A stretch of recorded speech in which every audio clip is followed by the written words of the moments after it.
Dar início ao nosso estudo. Pessoal, vamos lá. Então, vamos retomar o nosso estudo aí do Código de Processo Penal, né? Tema de grande importância aí para a sua prova. Então, vamos ficar atento aos pontos principais aí que podem cair, tá joia? Então, vamos lá. Vamos dar início agora a partir do artigo 158A. Gente, de grande importância, por quê?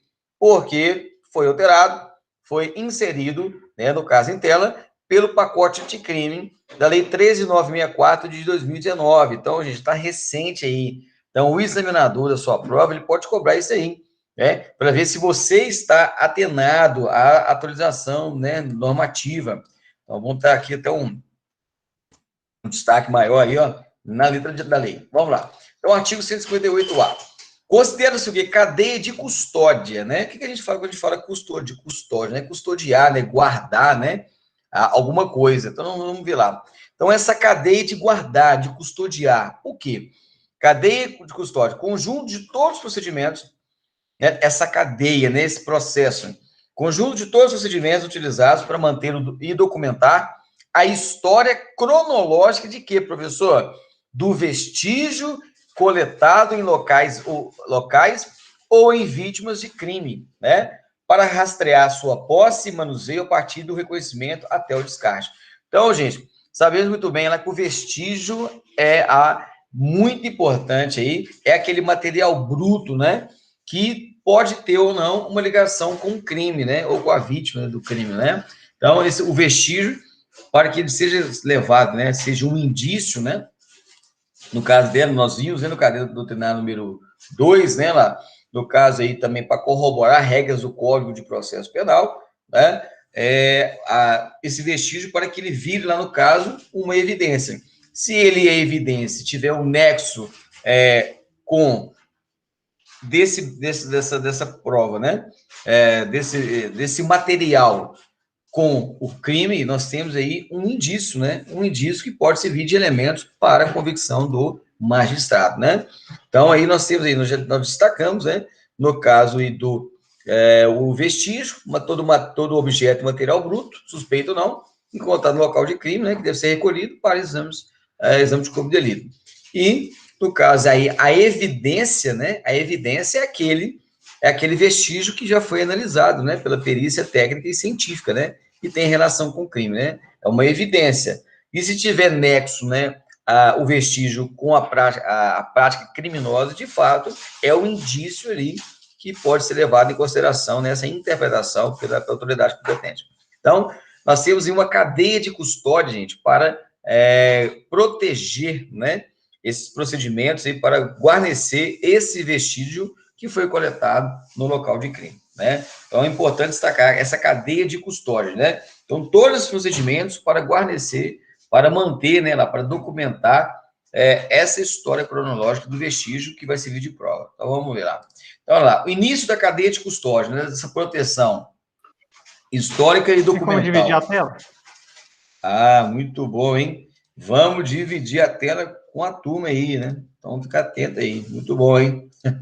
Vamos lá, dividindo a tela aí, no caso em tela. Então, vamos lá, pessoal. Deu para compartilhar? Deu, né? Certinho? Vamos lá, vamos dar continuidade ao nosso estudo aí. Opa! Não, dividi a tela, agora está dividido, né? Então, vamos lá, pessoal. Então, voltando aqui no artigo no cabo, né? Então, lá, considera-se a cadeia de custódia, nós falamos, o conjunto de todos os procedimentos utilizados, né, para manter e documentar a história cronológica do vestígio coletado em locais ou em vítimas de crime, né? Então, nós vamos seguir essa cadeia de custódia para proteção, né, daquele vestígio. Olha lá, o início da cadeia de custódia e proteção do vestígio, né, para preservação, olha lá, dar-se-á com preservação do local do crime ou com procedimentos policiais ou periciais nos quais seja detectada a existência de um vestígio. Então, a primeira coisa lá, por isso que é importante que isso aqui pode cair na tua prova, que essa cadeia de custódia para proteção do vestígio vai começar quando? Nessa cadeia de custódia. Olha lá, vai dar o quê? A partir do momento da preservação do local do crime. Aqui, ou com procedimentos policiais e periciais. Mas aqui no caso em tela, gente, é bom destacar porque refere diretamente o quê? A nossa atividade. Por quê? Porque, via de regra, nós somos os primeiros a chegar no local do crime, né? Então, essa preservação do local de crime lá vai dar um início de cadeia de custódia daquele vestígio, né? nos quais será detectada a existência de vestígio. Então, é importante destacar isso aí, né, que geralmente somos nós os primeiros a chegar no local de crime, né? Então, a importância de nós guarnecermos a atividade que vai ser realizada pela perícia oficial, né? Que vai ser realizada pela perícia e vai garantir, de fato, né, esse vestígio, né, a confiabilidade, né, desse vestígio. Então, vamos lá. Então, o que é o vestígio? Até nós já falamos várias vezes, né? Vou até aumentar aqui a letra para a gente entender. Então, o que é o vestígio? É todo objeto ou material bruto, né, visível ou latente, constatado ou recolhido, que se relaciona com a infração penal, né? Então, aqui, gente, o ponto importante destacar que é o objeto ou material bruto. Quando eu falo bruto, gente, ele precisa ser o quê? Lapidado. Ele precisa ser verificado, ele precisa ser confirmado pela perícia, né? Para ver se há uma relação com a tipicidade criminal. Então, aqui, do vestígio, é uma ideia, é um material, é um objeto bruto ainda, que ele pode ter uma relação, né, com a tipicidade criminal. Agora, se esse vestígio ele for comprovado, ele for analisado pela perícia e tiver relação, né, vai ser o quê? Uma evidência, né? O que é uma evidência? É o vestígio que, após analisado pela perícia, possui uma relação com o crime. E isso, gente, vai gerar o quê? Um indício. O indício lá é todo vestígio, né, com relação à vítima com o suspeito, com a testemunha, com o fato, foi estabelecido. É o vestígio classificado, interpretado, que passa a significar uma prova judiciária. Então, é um indício ali no caso da tela. E esse indício, gente, vai ser levado em consideração no caso do devido processo, né? Então, o vestígio é o objeto bruto que vai ser analisado pelo órgão pericial. E a evidência é aquilo que já foi analisado, né? Que tem relação com a infração penal. Bacana? Cadeia de custódia compreende o rastreamento do vestígio. Então, olha lá, nas seguintes etapas. Então, essa cadeia de custódia, nós vimos que principalmente a partir do momento lá de chegada do local, né, do local de crime, né, principalmente é importante destacar que nós somos os primeiros a chegar no local de crime, via de regra, né, para garantir essa cadeia de custódia, né, essa comprovação dessa materialidade criminal. Primeira coisa, então, nas etapas. Primeiro, reconhecimento, né, para essa cadeia de custódia, para rastrear, né, esse vestígio. Reconhecimento, apto de distinguir um elemento lá, como de potencial interesse para a produção de prova pericial, né? Então, a primeira fase da cadeia aí, nessas etapas, reconhecimento, aquilo ali, de fato, pode surgir um elemento que vai trazer um nexo, né, com a conduta criminosa, com a infração penal. Então, a primeira coisa, você vai reconhecer aquele ali como um potencial interesse para a produção de prova, né? Se aquele elemento que você for coletado ali, se é um vestígio ou não. Isolamento. Olha aí, pessoal, ó o isolamento. Ato de evitar que se altere o estado das coisas, devendo isolar e preservar o ambiente imediato e imediato e relacionado aos vestígios de local do crime. Então, gente, isolamento. Olha que interessante, o Código de Processo Penal colocou aqui, mas não delimitou, no caso aí, a autoridade policial militar, nosso caso aí, de chegar principalmente ao local, né? No caso, o policiamento ostensivo, que está ali, foi acionado, né, pela população via 190. Então, isolamento. Então, também é uma etapa aí de cadeia da custódia daquele vestígio, né, que pode ter uma relação com o crime, né? Fixação. Descrição detalhada do vestígio, né, ou seja, vai detalhar aquele vestígio conforme se encontra no local do crime ou no corpo de delito, no caso, por exemplo, da pessoa, e após sua posição em área de exames, podendo ser ilustrada lá fotografias, filmagens e crocrim, justamente para dar subsídio, né, e virar uma evidência, né, sendo lá indispensável sua descrição do laudo policial produzido pelo perito. Então, o perito ele vai produzir, né, aquele laudo a partir daquelas informações coletadas, né. Ah lá, coleta. É o ato de recolher o vestígio. Então, ele vai retirar aquele vestígio do local, né, para subsidiar, no caso aí, um caráter investigatório, né? Então, será submetida à análise pericial, respeitando as características e sua natureza. Então, ela vai ser submetido à análise criminal, para que, de fato, ele comprove uma evidência, né? Acondicionamento, logicamente, aquele vestígio ele tem que ser acondicionado de forma correta, né? Lá, procedimento, para cada vestígio coletado, embalado de forma individualizada, não coletiva, tá joia? Para posterior análise, com anotação a data, hora e nome, né? Principalmente aí, ó, de quem realizou a coleta e o acondicionamento. Lembrando, então, que o acondicionamento de um vestígio é feito aí de maneira individualizada, justamente para que aquele ali não se misture, né, os vestígios. Transporte é o ato de transferir aquele vestígio para outro local, né, que via de regra vai ser pela autoridade competente, né, no caso a autoridade pericial, né. Então, só dando a ideia aqui, para facilitar o nosso entendimento, né, as etapas da cadeia de custódia, daquela prova, do vestígio, né, que pode servir como prova. Recebimento é o ato de transferência do vestígio, né? Se transferir o vestígio, logicamente, vai ter a assinatura de quem recebeu, né? Aquele vestígio. Via de regra, o perito realiza a análise, né? A coleta daquele vestígio e encaminha, né? Ao Instituto de Criminalística, né? Que vai, de fato, comprovar se há nexo com a conduta criminal ou não, né? Olha lá, nome de quem transportou, tal, né? São informações importantes para nós aí. Então, o recebimento aí de quem recebeu o vestígio, né, nessa cadeia de custódia.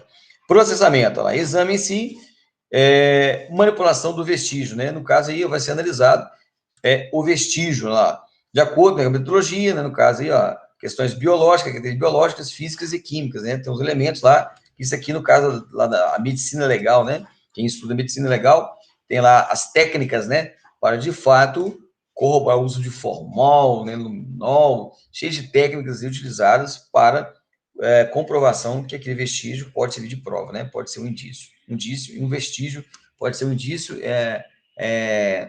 para que seja subsidiado o Poder Judiciário, né? Tanto na investigação também pelo delegado de polícia, né? A fim de obter lá resultado desejado, que deverá ser formalizado em laudo produzido. Então, toda vez que tiver um vestígio, gente, tem que ser produzido. Microestramento balístico, né? O DNA, o ácido desenribonucleico, agora eu falei, né, microestramento e tal. Então, da arma, né, a perícia, né, o armamento, e outras formas, né, de verificação, né, de perícia, né. Descarte, no caso, quando as situações é uma etapa também da cadeia de custódia do vestígio. Olha lá, procedimento referente à liberação do vestígio, mediante autorização judicial. Questão de prova, viu, gente? Olha que interessante destacar isso aqui, ó. Lá na prova, eles podem cobrar aqui, esse descarte desse vestígio é realizado somente com autorização da autoridade de polícia judiciária, delegado de polícia, não. Vai descartar aquele vestígio somente por autorização judicial. Vamos entender por quê. Porque aquilo ali, gente, ainda pode ser subsidiar uma decisão da autoridade competente, pode ser um subsídio para o livre convencimento, né, da convicção do magistrado. Então, ele tem que tomar conhecimento daquela produção de prova, e ele vai deliberar para a destruição desse material. Tá joia? Questão de prova também. Deixa eu dar um destaque aqui. Maior. Olha lá. Coleta de prova. Nós temos aí a coleta de prova. Quem que vai fazer essa coleta de prova? Questão de prova, hein? Olha lá. Questão de prova. Coleta de vestígios.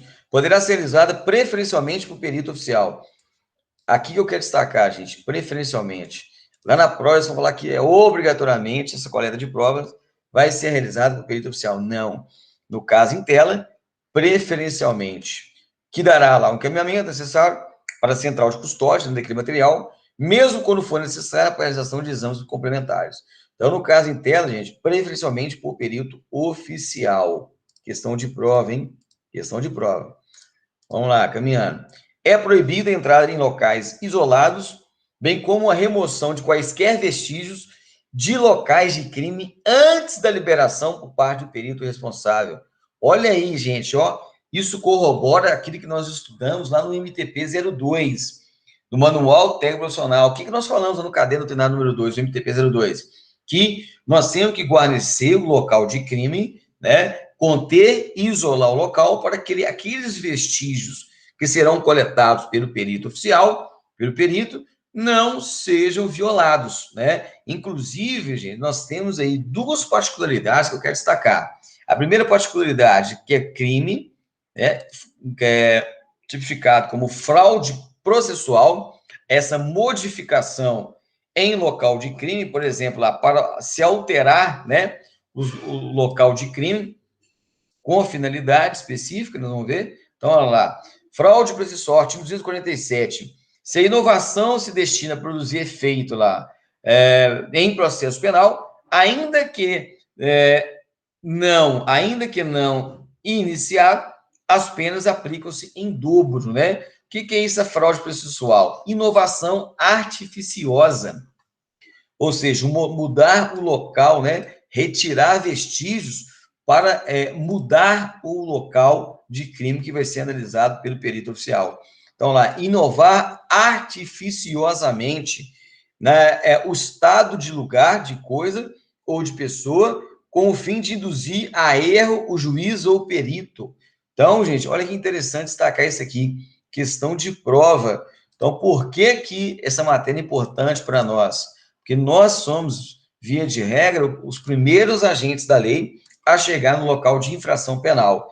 Então, diante disso, nós temos o dever constitucional, o dever legal de garantir, fazer esse isolamento e essa contenção do local de crime. Agora, se houver, né, essa inovação artificiosamente, ou seja, mudar lá, por exemplo, decúbito ventral, retira a pessoa do decúbito ventral, retira o armamento da pessoa em tela, coloca munição, pega a pessoa e muda de local. Isso é alterar o lugar de coisa, lugar, pessoa, com o fim de induzir a erro ou juízo perito, né? Nós chamamos de fraude processual. Está no artigo 347, e lá é interessante destacar o parágrafo único, né?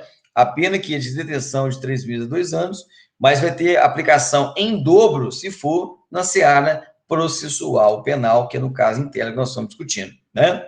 Então, configura lá como fraude, né?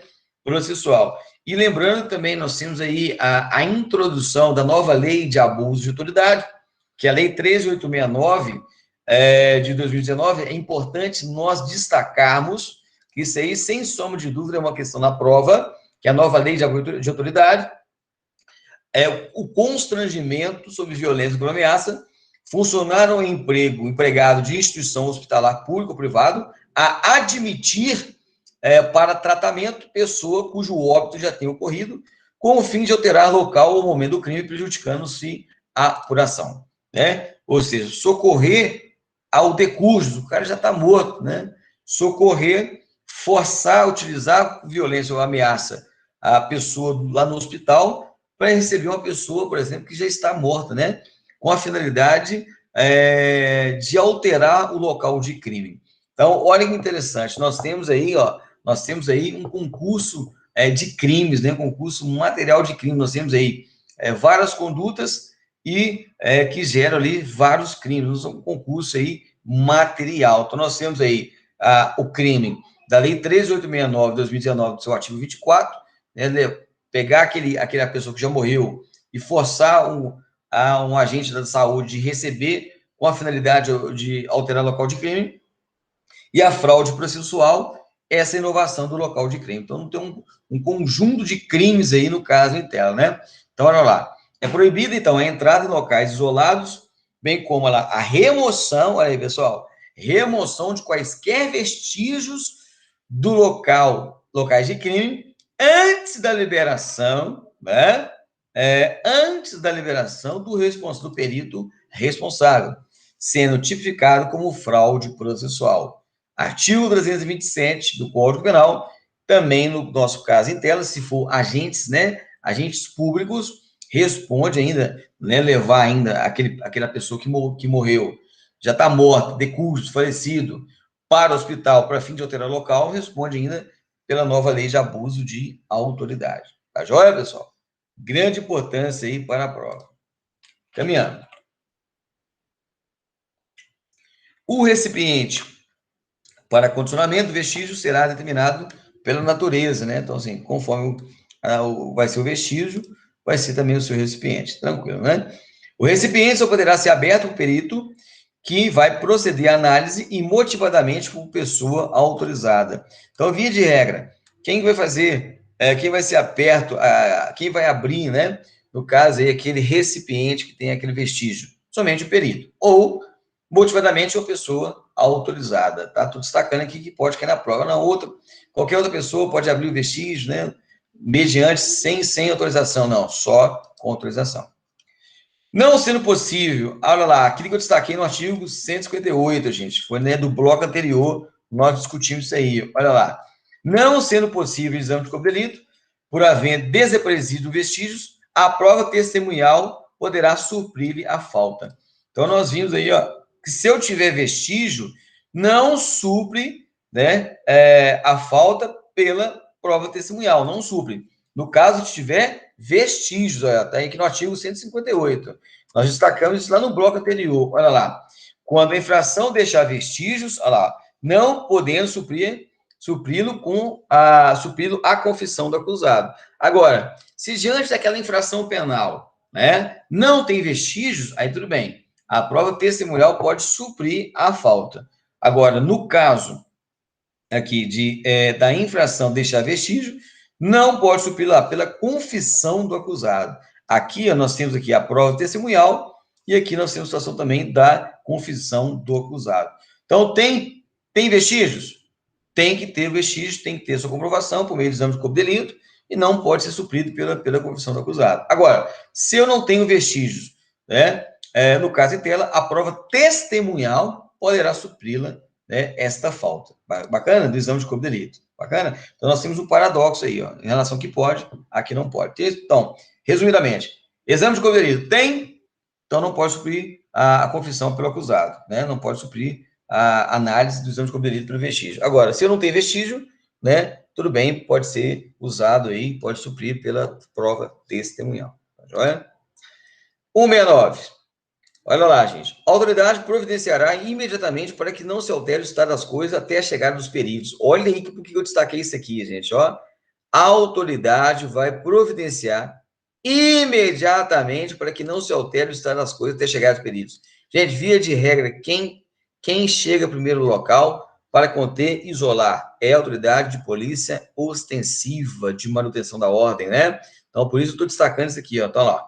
Para o efeito do exame, no local onde houver sido praticada a infração, a autoridade providenciará imediatamente para que não se altere o estado das coisas até chegar aos peritos. Então, no caso da tela, na prática, né, nós sabemos muito bem que a autoridade de polícia ostensiva, fardada, que logicamente que está na rua acompanhando os cidadãos, né, que vai chegar primeiro no local. Então, via de regra, somos nós que vamos conter, né, e isolar o local de crime.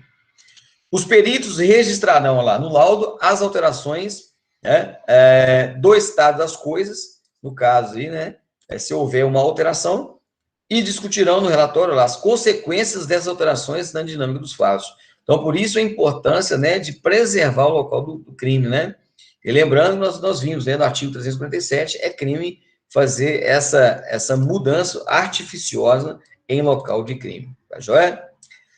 Serão sujeitos a exames, os exames é sujeito a exame os instrumentos empregados para a prática de infração, né? Então, vai passar para o exame de corpo de delito todos aqueles materiais que podem ser subsidiados, né? Podem subsidiar, no caso, foram subsídios para a parte do ato criminoso, né? Nós falamos, né? Munição, arma de fogo, DNA, né? Sangue, então, tudo que ali pode comprovar o fato criminoso. Beleza, indícios, né? Nós falamos dos vestígios, agora vamos falar dos indícios, né? Importante destacar aí para a prova, dos indícios. Considera-se indício, olha lá, a circunstância conhecida e provada que tenha relação com o fato. Aqui, gente, aqui ó, já foi conhecida e provada. Quando nós falamos da evidência, a evidência é aquele objeto material bruto que ainda não tem, né, não tem comprovação que se tem, né, aquele nexo com a infração penal. Agora, a partir do momento que eu tenho um indício, é um patamar a mais além do vestígio, porque o vestígio ele foi coletado, ele passou por aquela cadeia de custódia, de preservação, transporte, acondicionamento e tal. E esse vestígio ele vai ser trabalhado, né? Ele foi trabalhado e foi acondicionado, e foi protegido e resguardado, e foi feita sua perícia pelo perito oficial. A partir do momento que tem ligação com o fato, aquilo ali se torna um indício, né? Então, ou seja, o que é um indício? Na verdade, é uma etapa posterior do vestígio, né? Então, primeiro eu tenho o vestígio, depois eu tenho o quê? O indício, né? Que é que tem a relação, né? De fato, com a infração penal. Olha lá. Autorize por indução, concluir-se a existência lá de outra ou outras circunstâncias, né? Então, ela é conhecida e provada, tendo relação com o fato, né? Com a testemunha, com o autor, com a vítima, e vai, né? Beleza, tranquilo. Repassando essa ideia, no caso de vestígios e indícios, vamos agora, nesse capítulo 11, destacarmos aí algumas outras questões. Questões de busca e apreensão. Importante também destacarmos aí para a nossa prova, tá joia? Então, vamos lá. Busca será domiciliar ou pessoal. Vamos ver. Olha aí, artigo 240 do Código de Processo Penal. A busca será domiciliar ou pessoal. Não precisa nem falar, né, gente? Domicílio vai ser na casa da pessoa e pessoal vai ser, né, na sua questão o constrangimento, né, legal físico da pessoa. Nós vamos falar daqui a pouco, né, no caso aí, ó, da busca pessoal no fundado suspeito. Nós estamos trabalhando isso aí, né, no caderno do TENAR número 1, MTP 01, no MTP também 02, no 03, no caso da vistoria veicular, e busca do veículo, que via de regra não é considerado domicílio, nós falamos, né? O artigo 150 do Código Penal traz essa ideia do caráter de exceção, no caso aí de boleia de caminhão, desde que seja devidamente ocupado, que tem aquela interpretação extensiva, né? Que seja um domicílio, né? Mas via de regra o veículo não é considerado domicílio, exceto se for utilizado, né, para o descanso, como a gente sabe, o descanso noturno, né, tiver continuado com essa finalidade naquele período, né, naquele certo horário. Então, a busca será domiciliar ou pessoal. Proceder-se-á a busca domiciliar quando fundadas razões a autorizem para. Olha lá. Então, quando que nós vamos realizar a busca domiciliar? No caso em tela. Primeiro, para prender criminosos e apreender também, nós vamos ver em outras situações, apreender coisas achadas obtidas por meio de meios criminosos, né? Tem um mandado, né? Busca e apreensão, né? Primeiro, no caso, mandado de prisão, né? Nós vamos ver lá, por exemplo, se o cara estiver cometendo um crime também, flagra delito, né? Vai ter uma busca domiciliar para prender o criminoso, se tiver flagra delito, ou no caso de uma ordem judicial emanada da autoridade competente. Nós iremos ver daqui a pouco. Então, primeiro, prender o criminoso. Segundo, apreender coisas achadas obtidas que foram obtidas por meios criminosos, né? Ou seja, que tem ligação com o crime. Apreender instrumentos de falsificação ou de contrafação de objetos falsificados, né? Professor, o que é esse instrumentos de contrafação? São aqueles disfarçados, né? Eu até coloquei aqui, né? São aqueles objetos que tenta disfarçar que é um objeto legal, mas é um objeto, um instrumento ilegal, né? Contrafação, instrumentos que são disfarçados de legalidade, mas que são ilegais. Apreender armas e munições. Então, mandado aí vai realizar a busca do domicílio para apreender arma, munição, instrumentos utilizados para a prática de crime, destinados com o fim delituoso. A gente vê na lei de drogas, né, um maquinário, né, balança de precisão, dolagem, aqueles materiais lá que servem para a prática de crime de tráfico de drogas, né? Então, todo aquele material ele vai ser apreendido, né? Então, não só armas e munições, mas também utilizados para a prática de crime, né? A gente tem aí, no crime do artigo 35, né, da associação para o tráfico, né? Você entra na residência, duas ou mais pessoas são lá para a prática de ato criminoso, né? Se reúnem, né, para a prática de ato criminoso, tráfico de drogas. Descobrir objetos necessários à prova de infração ou à defesa do réu. Então, objetos necessários à prova da infração do crime e também para ou à defesa do réu, no caso em tela, né? Mas, via de regra, prova de infração, né? No caso aí, gente, na prática. Apreender cartas abertas ou não destinadas ao acusado ou em seu poder, quando haja fundada, haja suspeita de que o conhecimento do seu o conteúdo possa ser útil à elucidação do fato. Professor, aqui não está violando a intimidade da pessoa abrindo correspondência, não. Aqui no caso em tela, a gente não está violando o sigilo de correspondência, porque, na verdade, está violando, sim, o sigilo de correspondência, mas uma violação legal, uma violação permissiva. Por quê? Aqui, na ideia, eu estou sopesando os princípios. Então, aqui é a garantia da ordem pública. Então, pode, sim, abrir carta. É aquilo que nós falamos lá na sessão de corredoria 01, quando nós falamos de abertura dos armários, né? No ambiente da unidade militar. Ah, mas não está violando a intimidade ali, fazendo a abertura dos armários? Sim, está violando a intimidade. Mas essa violação, ela é legítima, ela é legal, porque ali há uma supremacia do interesse coletivo, do interesse da administração pública. Então, pode, sim, realizar, né? O interesse pessoal, naquele momento ali, vai ser mitigado, vai ser afastado. O que vai prevalecer é o interesse coletivo. Então, da mesma forma que a abertura de cartas. Bacana? Apreender pessoas vítimas de crime. Aprender, né? Pessoas vítimas de crime também. Colher qualquer elemento de convicção. Tudo aquilo que estiver relacionado ao crime, gente, vai ser levado em consideração. Tá joia? Vamos lá, deixa eu aumentar isso aqui para ficar mais prático. Proceder à busca pessoal quando houver fundada suspeita. Lembra-se sempre disso, né, gente? Isso aqui eu estou falando aqui desde o caderno doutrinário número 1, né? Que a gente vai realizar busca pessoal, fundada suspeita de que alguém oculte consigo lá arma proibida ou objetos, né? No caso em tela lá, elencados agora nas letras do parágrafo anterior. Então, lembra-se disso. Busca pessoal, gente, é realizado em fundada suspeita, ou no caso de prisão, né? Nós iremos ver, né? Artigo 241. Quando a própria autoridade policial ou judicial não realizar pessoalmente, né? A busca domiciliar deverá ser precedida de mandado de expedição de mandado. Lembrando aqui que no caso em tela, gente, para que haja o devido cumprimento, né? A necessidade do mandado, né? O mandado de busca e apreensão e o mandado de prisão expedido pela autoridade policial, né? Na verdade, a autoridade judicial que vai autorizar e quem vai cumprir via de regra é a autoridade policial. Somente o juiz, ele dá ao magistrado essa autorização para realizar, né, o cumprimento de mandado. Então, nós vamos ver. Então, somente com autorização judicial. E a autoridade policial, ela vai cumprir aquele mandado de busca e apreensão ou mandado de prisão, né? E nós vamos ver as regras, né, estabelecida pela própria Constituição. Nós vamos ver aqui também expedidos pela Lei 13.869, nova Lei de Abuso de Autoridade, no que tange aí o cumprimento de mandado de prisão.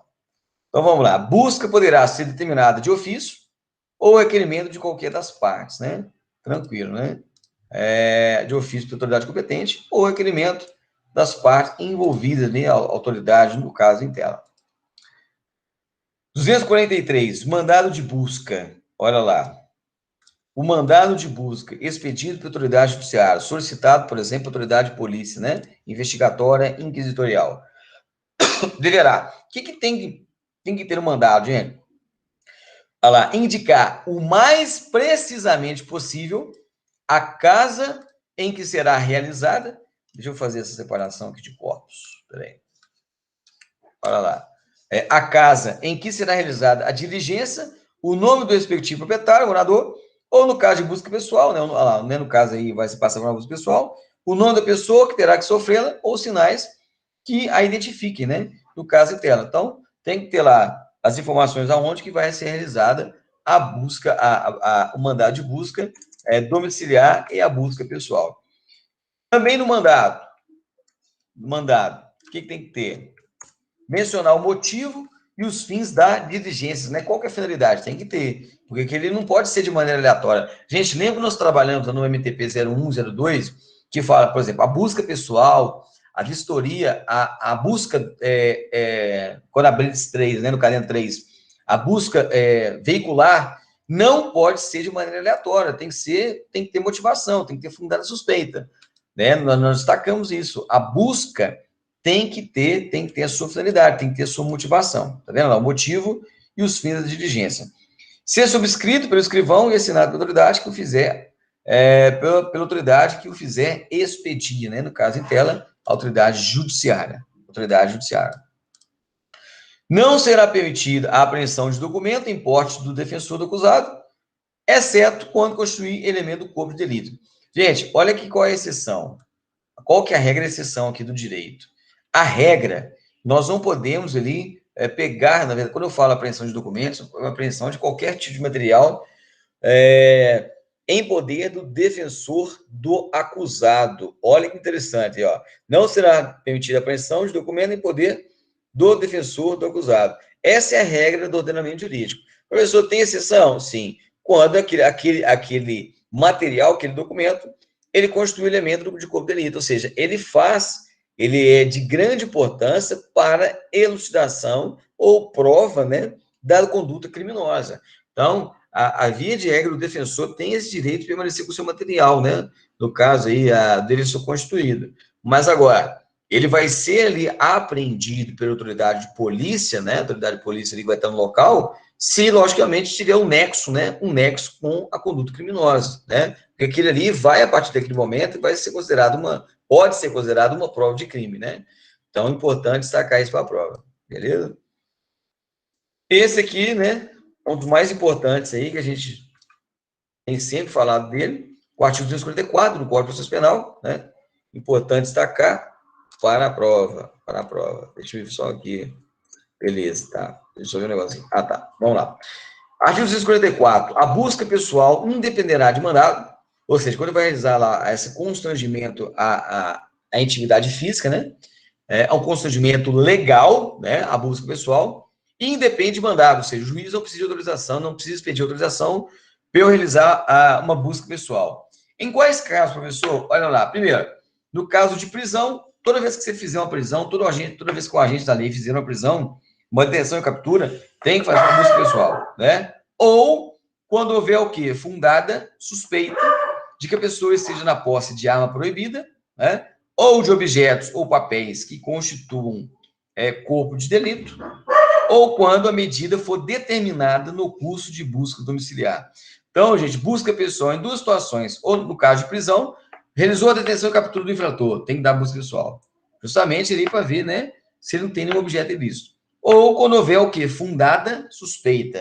Nós já destacamos por diversas vezes que não podemos fazer uma busca pessoa na pessoa de maneira aleatória, porque isso me remete a questões discriminatórias, questões pejorativas, né? Excludentes, né? De segregação. Não podemos, inclusive pode responder até pela Lei 77 de 16 de 89. Lei 77 de 16 de 89, a lei de racismo, ato preconceituoso, discriminatório, em decorrência de raça, religião, procedência nacional, né? Agora, no caso dessa extensão, erga omnes, essa extensão aí, no caso da comunidade LGBTI+, então, não pode ser de maneira aleatória, tem que ter fundada suspeita, né? Suspeita de quê? Que a pessoa esteja lá portando, né? Arma proibida, objetos ou papéis que constituam como delito, né? Ato criminoso, ou medida foi determinada no curso de busca domiciliar. Então, foi determinado no caso de busca dentro lá do domicílio, pode ser realizada a busca pessoal. Tá joia?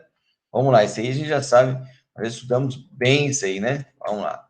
Artigo 145. Busca domiciliar serão executadas de dia. Olha, interessante, pessoal. Nós vamos buscar o arcabouço jurídico além do Código de Processo Penal. Vamos buscar. Vamos lá. Então, vamos acabar de ler aqui, ó. Salvo se o morador consentir e que se realizem à noite, né? Por exemplo, se no caso ele consentir que se realize à noite, tudo bem, né? Entrada. E antes de penetrarem na casa, lá, os executores mostrarão e lerão o mandato ao morador, ao quem represente, intimando em seguida abrir a porta. Então, esse aqui, gente, inclusive o STF agora recentemente, ele determinou que no curso de uma busca domiciliar tem que ser realizada filmagens, fotografias, vídeos para comprovar e dar legalidade à entrada no domicílio de cidadãos. Então, o STF agora há pouco, né, ele determinou as agências, né, de policiais para que realizem lá, para que dê segurança jurídica, filmagens na entrada de domicílios, né? Então, vamos lembrar aqui no caso inteiro, gente, aqui está falando que vai ser executado durante o dia. Eu gosto de a gente pegar aqui as questões constitucionais, né, para ficar claro aqui, só para a gente relembrar, né, o artigo 5º, né, Direitos e Garantias Fundamentais, nós temos a figura do inciso 11º, né? O inciso 11, no que fala que a casa é o asilo inviolável do indivíduo. Nela ninguém podendo penetrar sem o consentimento do morador, exceto em 4 situações. Primeiro, flagrante, desastre, prestar socorro ou durante o dia por ordem judicial. Então, nós temos 4 excepcionalidades que podemos adentrar, no caso em tela, sem autorização do morador. Artigo 5º, colocando aqui, para a gente lembrar da nossa Constituição Magna Carta de 1988. Então, vamos lá, artigo 5º da nossa Constituição. Então, aqui, gente, fala que o cumprimento de mandado de prisão ou de apreensão vai ser realizado durante o dia. Vai ser realizado durante o dia. Tá aqui, durante o dia, por determinação judicial. Isso corrobora com o artigo 245 do Código de Processo Penal, que fala que vai ser durante o dia, né? Aí vem, gente, eu quero destacar para vocês, só para a gente convalidar o nosso conhecimento, porque isso aqui também vai cair na prova, a entrada entre as 21 horas e 5 horas da manhã. Olha lá. Invadir ou entrar clandestina ou astuciosamente, vamos destacar isso aqui, o cumprimento de mandado de prisão em local, em horário, que não pode, né? Isso gera punibilidade, isso vai cair na sua prova. Olha lá, artigo 22, lá no seu inciso 3º, vamos colocar aqui, vamos colocar. Isso é bom a gente destacar, porque aqui uma nova, a gente está transversalizando outra, né? Nós estamos buscando conhecimento conjunto. Então, vamos lá. Olha aí, vamos colocar aqui, vamos dar esse destaque aqui para vocês, para aí a gente trabalhar conjunto. Primeiro, então, o artigo 245 fala que abusos domiciliar serão executados de dia, salvo se o morador consentir, né? Que se realize à noite. Se ele consentir para a entrada, franquear a entrada, tudo bem, né? Porque está aqui, artigo 5º, inciso 11. A casa é inviolável do indivíduo, né? Ninguém pode penetrar sem o consentimento do morador. Agora, se o morador consentir, beleza, você pode entrar também no período noturno, né? Aí nós temos a exceção, flagrante delito, desastre, socorro, ou durante o dia por ordem judicial, determinação judicial, né? Aí vem o artigo 22 da nova lei de abuso de autoridade. Invadir, adentrar clandestina astuciosamente, ou a revelia da vontade do ocupante, ou seja, né, sem autorização dele, sem a sua anuência, imóvel alheio ou suas dependências, ou nele permanecer nas mesmas condições, né, a situação lá do artigo 150 do Código Penal, de entrar e permanecer, né, de maneira clandestina, sem determinação judicial ou fora das condições estabelecidas em lei. Aí vem o inciso 3º lá. Cumpre, quem que vai responder lá? Cumpre mandado de busca e apreensão domiciliar após as 21 horas ou antes das 5 horas, configura o crime. Então, o dia agora entendido pela nova lei de apoio de autoridade, o que é o dia? Então, é das 5 horas da manhã às 21 horas da noite. Isso é o entendimento agora da nova lei de abuso de autoridade. Por quê? Até então, era entendido o critério físico astronômico, do nascer ao pôr do sol, da aurora ao crepúsculo. Era o entendimento físico astronômico. Agora, mudou. Pela nova lei de abuso de autoridade, é um critério biosocial, ou seja, o período de descanso da pessoa, né? As questões do horário que, via de regra, a pessoa está no seu descanso. Então, nós tivemos uma alteração dessa nova lei de abuso de autoridade, que, sem sombra de dúvida, pode vir uma questão na prova, tá joia? Então, tá vendo aqui, interessante, quantas coisas importantes nós falamos aqui, que traz uma relação com esse artigo 245. Então, aqui, lei 13, vamos colocar aqui, 869/2019, que é a nova lei de abuso de autoridade, que é o artigo 22, inciso 3º, que traz a punibilidade caso haja um ingresso clandestino astucioso, sem autorização, cumprir, né, um mandado de prisão ou busca e apreensão entre as 21 horas e 5 horas da madrugada.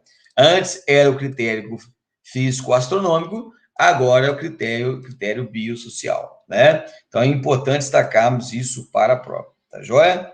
Vamos lá. Se a própria autoridade der a busca, vai declarar lá previamente sua qualidade e objeto, né, da diligência, né? No caso aí, a busca e apreensão.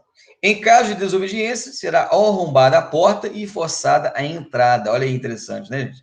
Aqui no caso em tela, o próprio Código de Processo Penal, ele dá essa garantia de arrombar a porta e forçar a entrada, no caso aí de mandado de busca e apreensão. Recalcitrando o morador, olha lá, será permitindo o emprego de força, né? Ou seja, no caso ali, né, necessária para o descobrimento daquilo que se procura. Então, ali, ó, logicamente, gente, dentro da medida da proporcionalidade, da razoabilidade.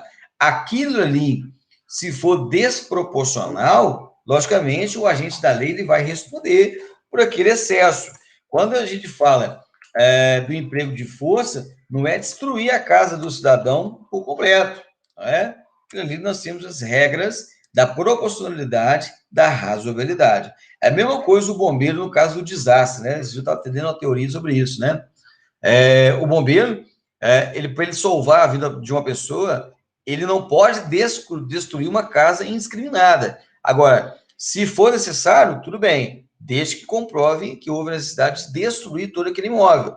Agora, se ele, para necessário, salvaguardar a vida, por exemplo, a pessoa está tendo uma convulsão, uma parada cardiorrespiratória, ele entra, destrói a casa inteira, não é justificável, simplesmente poderia ali quebrar a porta ali para entrar uma janela, né? Responde pelo excesso, tá? E responde pelo excesso. Vamos lá. Observar se há o disposto no parágrafo 2º e 3º, quando ausentes os moradores, né? No caso aí já viu até o forçamento, né? O arrombamento, devendo, neste caso, ela ser intimada a assistir a diligência qualquer vizinho, se estiver presente, justamente para dar legalidade à ação dos agentes da lei, né? No caso, aciona o vizinho, se não tiver gente lá dentro da casa, aciona o vizinho, que está tendo a entrada, né? Naquele local, naquele domicílio. Se é determinada a pessoa ou coisa que se vai procurar, o morador será intimado a mostrá-la. Olha aí, ó. Importante destacar isso para a prova. Se é determinada pessoa ou coisa que se vai procurar, o morador será intimado a mostrá-la, né? Ele tem essa obrigação, né? Não vou mostrar, tudo bem, desobediência, está cometendo um crime. Descoberta a pessoa ou coisa que se procura, será imediatamente apreendida e posto sob sua custódia da autoridade e de seus agentes. Então, encontrou, vai ficar sob custódia. Lembrando que tem lá, no caso, aí, ligação com condutas criminosas, né? Infrações penais. Fim da diligência, terminou a diligência, os executores lavrar-se-ão, né, o auto circunstanciado, assinando com 2 testemunhas presenciais, sem prejuízo das questões dadas ao parágrafo 4. Então, a gente terminou as diligências, lógico, né, vai documentar aquilo ali, para dar materialidade, né, da conduta ali dos agentes que adentraram na residência. A mesma coisa nós estamos tratando lá da instrução de corregedoria 01, que foi alterada pela instrução de corregedoria 03, no que tange lá a abertura dos armários, né? Você vai ter ali, ó, a diligência, você vai comprovar, vai lavrar ali o documento necessário, tá joia? Artigo 246, aplicar-se-á também o disposto no artigo anterior, quando tiver de proceder, busca em compartimento habitado ou aposento ocupado de habitação coletiva, em ou em compartimento não aberto ao público, onde alguém exerce profissão ou atividade.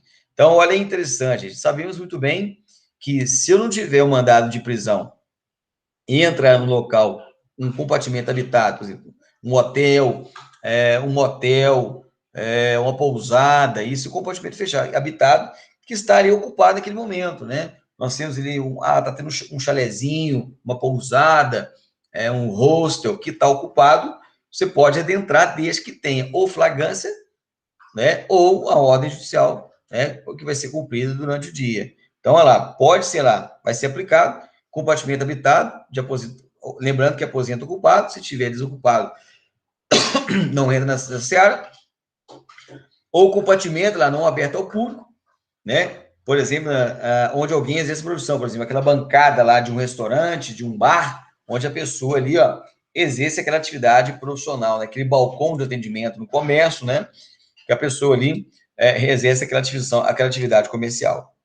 Então, no caso dela, tem que ter o cumprimento, né, do mandado de prisão. É as mesmas características aí no cumprimento da busca domiciliar. Não sendo encontrada a pessoa ou coisa procurada, lá, os motivos da diligência serão comunicados a quem tiver sofrido a busca, se o requerer.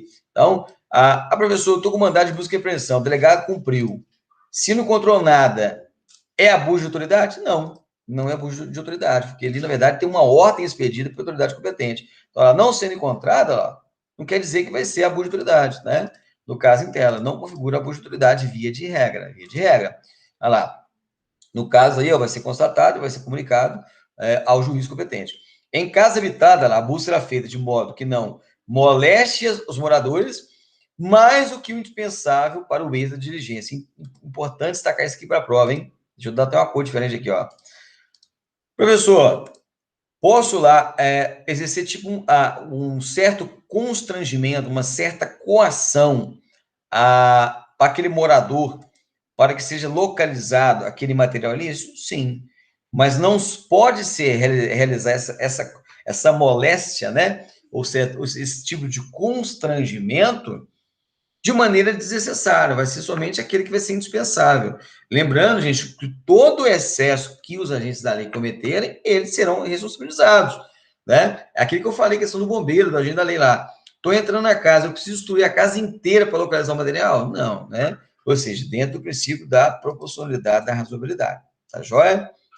Busca em mulher, nós já falamos isso também, né? Nos MTPs, principalmente o MTP 02, quando estávamos falando no caso de grupo vulnerável, né? Principalmente lá envolvendo mulheres e comunidade LGBTI+, né? Então, olha lá, a busca em mulher será feita por outra mulher.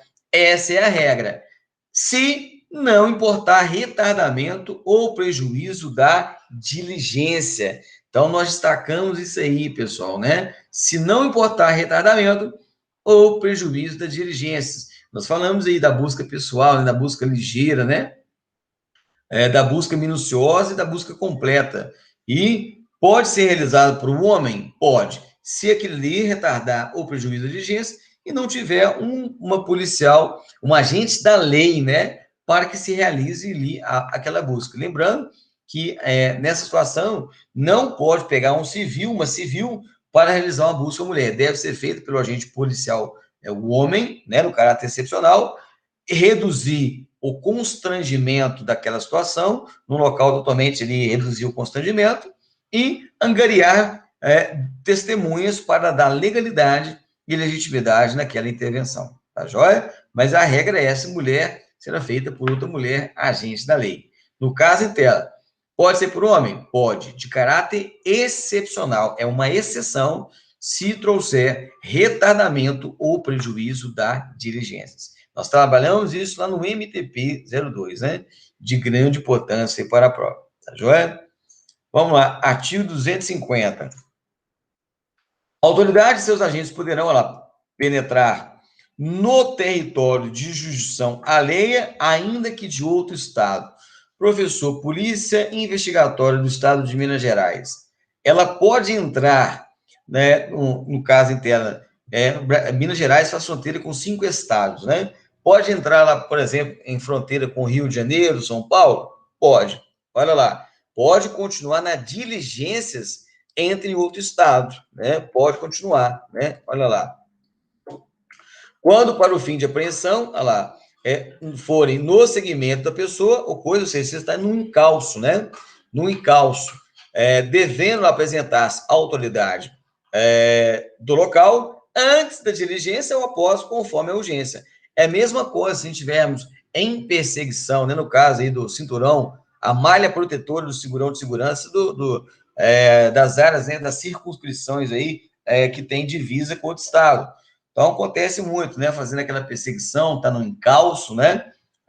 Tá no segmento, fora da pessoa ou de coisa, pode entrar, né? No caso dela. Houve a prisão, no caso aí, ó, ou a apreensão, tem que se levar a competência da autoridade do local, tá vendo, ó? Ou antes ou depois, conforme a urgência. Via de regra vai ser o quê? Ou se vai ser uma operação conjunta, ou se estiver investigando, geralmente vai avisar, né? Agora, se for numa situação de flagrante, né, do flagrare, aí não, aí vai ser só depois, né? Então, lá, entende-se que a autoridade, os seus agentes vão em segmento da pessoa ou coisa lá. Então, quando que vai no caso lá? Quando você vai na perseguição que extrapola a fronteira do Estado, olha lá. Remoção ou transporte a seguirem lá sem interrupção, embora depois perca de vista. Então, assim, você tá no encalço, né? Você está ali acompanhando aquela remoção, aquele transporte, né? A seguirem sem interrupção. Você está ali, ó. Você está tá no flagrante delito. Se você interromper, você vai perder a pessoa lá, tá vendo? Embora depois da perca de vista. Então, tem que levar, aqui é o caso em levar em consideração.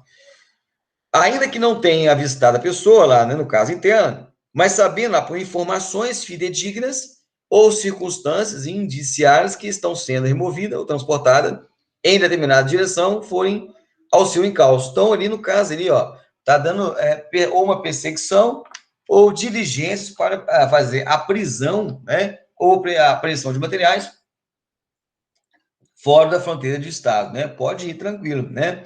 Lembrando que depois tem que levar ao conhecimento da autoridade competente do local, né? Agora, tem uma situação aí, ó. Se tiver suspeição daquela autoridade do local, que a autoridade daquele outro estado está entrando, né? Tem uma suspeição, né? Ela não está tendo a confiabilidade daquela diligência daquela autoridade. Olha lá, a autoridade lá, pode exigir provas dessa legitimidade, mas de modo que não se frustre a diligência. Então, lá, se a autoridade do local, né, tiver dúvida, né, acerca da legitimidade das pessoas, nas diligências, aquilo que está sendo realizado, né, pela autoridade fronteiriça, pode exigir ali, né, provas para dar legalidade e legitimidade àquela ação dos agentes que estão intervindo dentro da fronteira, dentro da circunscrição que é de competência da outra autoridade. Tá joia? Então, é importante destacar isso aqui, né? Pessoal, até aí, tranquilo? Dúvida? Crítica? Choro? Lamentações? Então, gente, vimos pontos principais aí do Código de Processo Penal. Finalizaremos aí, porque na próxima aula vamos ver, vamos trabalhar as medidas cautelares. As medidas cautelares aí, tema também de grande importância aí para a prova. Tá joia? Agradeço a presença de todos e daremos continuidade aí no bloco seguinte. Vamos parar um pouquinho, beber uma água, tomar um café e a gente volta no bloco seguinte. Bacana? Um grande abraço a todos e até a próxima aula.